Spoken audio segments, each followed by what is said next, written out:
The newest miniseries to come out of IDW Sonic the Hedgehog that introduces brand new fan favorite new characters Surge and Kit ends up being a lot sadder than you would have thought, and actually ends up portraying Dr. Starline in an interestingly more villainous light than we've ever seen him before, from a manner of perspective, I should say. Now, something that we've been waiting for a long time is to finally find out what this grand master plan that Dr. Finitivus has been developing ever since he left the employ, as it were, of Dr. Eggman. And it's something he calls Operation Remaster, something to break what he calls the sonic cycle, which I love terms like this because it's so tongue-in-cheek. You can tell that Ian Flint's having a ball, basically referencing things that have existed within the Sonic canon and using Sonic terminology. I mean, remastering a game, the Sonic cycle, where you have people waiting for a new Sonic game, hoping that it'll be the next big one. It's released early and ends up being a bit of a flop. People say that Sonic will never be good again, and then you get the announcement of a new game, and so on and so forth. But for Starline, his Sonic cycle basically exists as Eggman develops a new master plan to take down that pesky blue hedgehog and rule the world. In comes Sonic. He manages to narrowly beat Eggman. He saves the day, and all things remain as they ever were and ever shall be. So Dr. Starline's plan is simple. Eggman, well, he's a little too short-sighted for this kind of thing. While he may be a genius, when Sonic is involved, he gets a little too irrational. So, Starline's solution: replace Dr. Eggman, be a better villain, use Eggman's genius tactics to his own advantage. But Starline isn't just stopping right there. Starline also wishes to replace the heroes as well. Starline has decided to be the change he wants to see within the world, and that change is the power dynamic of a superhero and supervillain.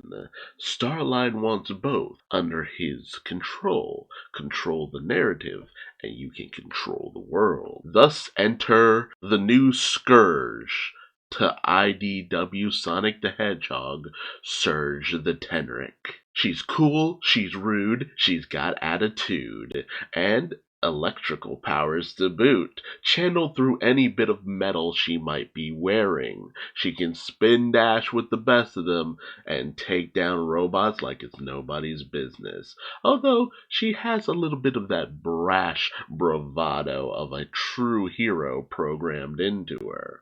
That is where her backup comes in handy. Keep her just weak enough that she needs at least a little bit of assistance. Not that she would ever admit it, of course. But with Kitsune named Kitsunami, I love that. Miles per hour, Tails, Kitsunami, Kit is very fascinating, who has the ability to generate these water tails out of a water containment unit on his back. And it's interesting too, because the dynamic between Surge and Kit is one almost kind of akin to Fleetway Sonic and Fleetway Tails. The hot-headed, spunky young hero, as it were, or I guess I should just say speedster, with the subservient sidekick who would do anything to please his boss, as it were. It's a obviously toxic relationship, and the fact that Starline sees this as the perfect bit of codependency, that says a lot about Starline now, does it? And how he views the heroes, or what a hero should be, as it were. And as Surge manages to clear the obstacles with great assistance from Kit, Starline sees her leaving Kit behind as a little bit of a problem. I mean, of course he wouldn't want his asset left behind in the field, and of course Starline sees this as a bit problematic. But Surge, not so much. They finish the obstacle course, and it's funny too, because it's at this moment I start to realize that Surge is like a child who just wishes for a little bit of acceptance from her father, but never can seem to get it. He always wants more. He always wants something better. He never allows her to go out and do what she wants to do. But as Surge gets just a little too teenage rebellious, he shows off how he manages to keep these two in line with his hypnotic glove. He puts them to sleep, specifically Surge because of her over-enthusiasm starting to get a little bit dangerous, but he does Kit as well for good measure to make sure that Surge doesn't understand how he has been controlling them. And so with a hard reset to their bond and dynamic, Starline sends him out on his big mission, and that's to namely take out some of Sonic's allies in order to kind of sideline his attention for the most part. And we see that during the current events of the main storyline, where Belle had ended up in the forest in a compromising situation where you might have believed that during a camping trip with Amy, Jewel, Tangle, and Belle might have accidentally set off a forest fire. But no, this was planned by Dr. Starline to potentially eliminate some of Sonic's allies. Meanwhile, the next mission for Surge and Kit was to create a little bit of havoc in the city and not get caught. See if they could create a little anarchy and then blend back into obscurity without getting caught. And while Kit does come up with a bit of a plan that has a bit of finesse to it, he shows a little bit of his inner Tails and that genius level thinking with this thought of idea to throw the electrical grid into disarray. Of course, Surge completely ignores him, opting for the more fun effort, and that's just creating electrical discharge all over the city and smacking who she can where she can at lightning fast speeds.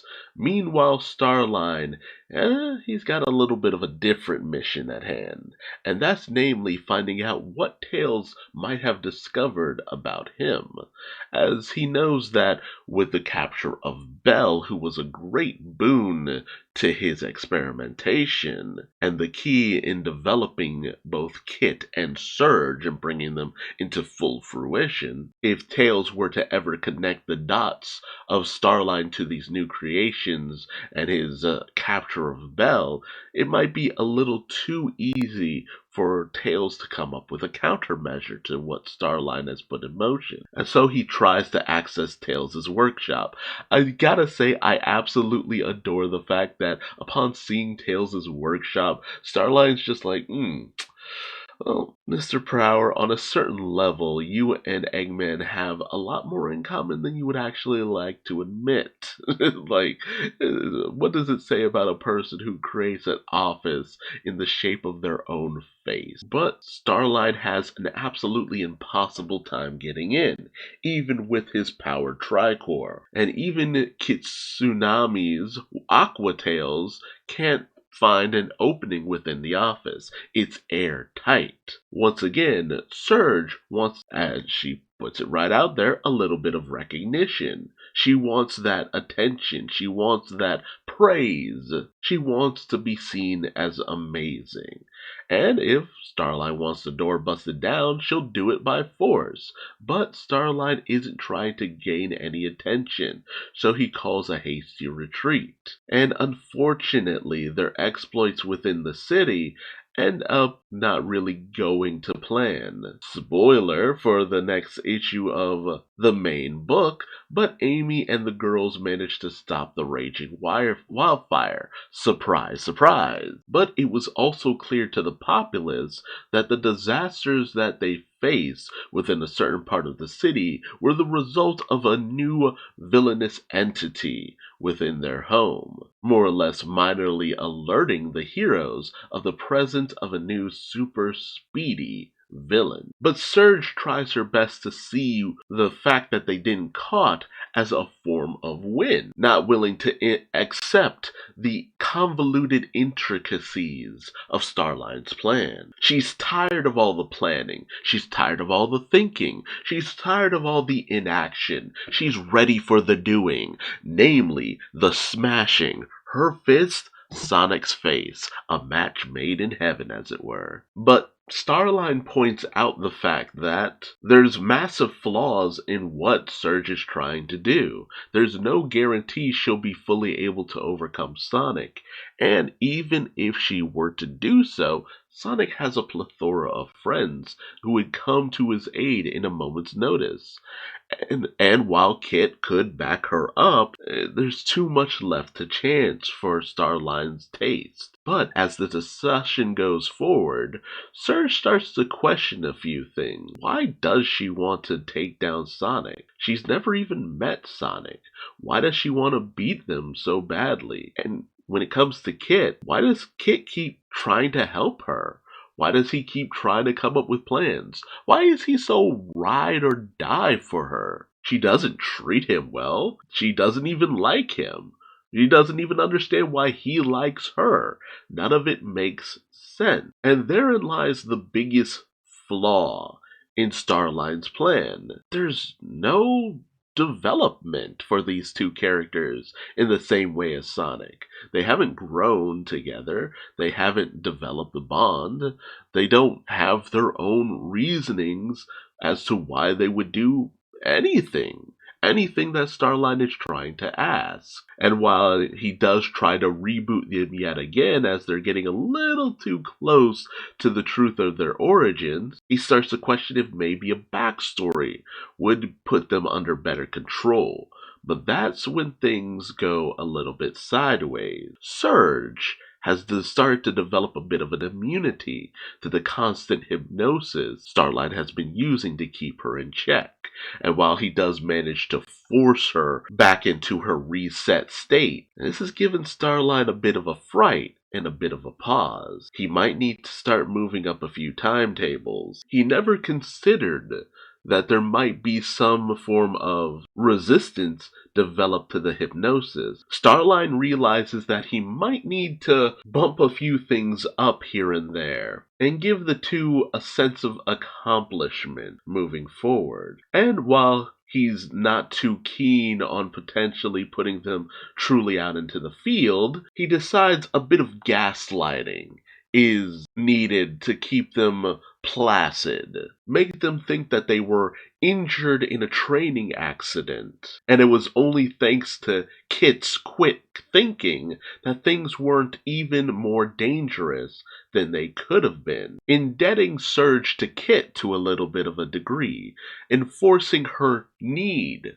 for her sidekick, as it were. And he also makes it so that his plan moving forward was actually Surge's plan. She wanted to do a little bit more testing. She wanted to develop herself a little bit more before she went into the swing of things. It was Starlight who just wanted to drop everything and go right into combat. And by making it seem like it was Surge's intentions, it makes it so that they're a little bit more willing to actually do what he wants. And that's why this is so villainous. The manipulation, the controlling, the gaslighting. Surge and Kit don't even know what they are. But the experiment continues on, as Starline has created a new algorithm that should be able to bypass Eggman's defenses. So, Surge and Kit's new mission is to infiltrate one of Eggman's remote bases and take it over. If they can do this, they'll be able to move on to the next stage of Starline's plan. And now, while I will admit there wasn't an overabundance of action in this issue, it is fascinating to see Starline work.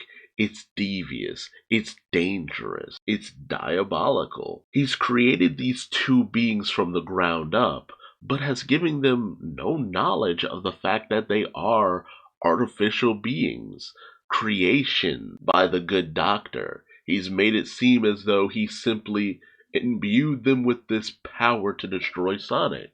But to destroy Sonic for what reason? Simply because Starline said so? No living being would simply accept something like that. And I like the fact that they immediately started to kind of question their role in life, namely Surge. Of course she would. She's the rebellious teen.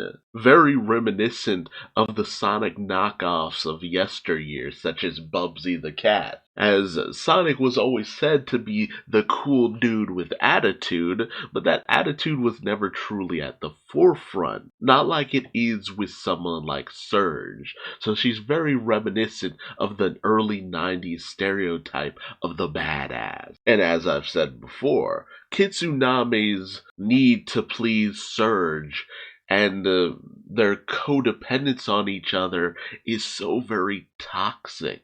But the fact that he does things so unquestioningly, it goes to Starline's plans. It's what he needs from them. So I'm deeply fascinated on where Starline's plans will go forward from here on out. As Starline has such a tendency to miss the forest for the trees, some detail is going to start slipping underneath his notice as he believes that he has everything under control. And what'll happen should Surge figure out that the good doctor has been manipulating all of their lives, that their very lives are all a lie? What happens then? And will these two be more of a problem than an asset moving forward? Will Starline ultimately need to cut his losses on these two as they start to develop their own free will, as it were? Or will he bring them to heel, and his newest weapons will be unleashed upon an unsuspecting hero and villain world dynamic? I'm loving Surge's personality. She's such a overindulgent little gremlin child, and it's fantastic. It's everything I could have hoped for. I hope to continue to see Surge within the book. I can't wait for her to interact with Sonic and see how they play off of each other and banter. Will Sonic and Tails have a few choice words about how Surge and Kit will interact with each other, as it were? And will that impact Surge and Kit's own dynamic? Time can only tell. But tell me your thoughts in the comment section below. How do you feel about this introduction to Surge and Kitsunami? Is it everything you could have hoped for, or would you have preferred to have them battle off against Sonic with their debut? I feel this way is a little bit more creative and falls more in line with Starline's tendency to just plan, and plan some more, but never truly plan in the way that he needs to. It will always be Starline's downfall, and I can't wait to see the fall happen. It's just unfortunate that these two new living beings will be caught up in the crossfires, as it were. So I can't wait to see the next issue. Tell me your thoughts in the comment section below. Are you loving it? Are you hating it? Do you wish there was more to it? I can't wait to hear from you. But until next time, I've been Duuz-Diz-Din, and I will see you later. Be careful of imposters out there. You never know who might be lurking among us. Till next time.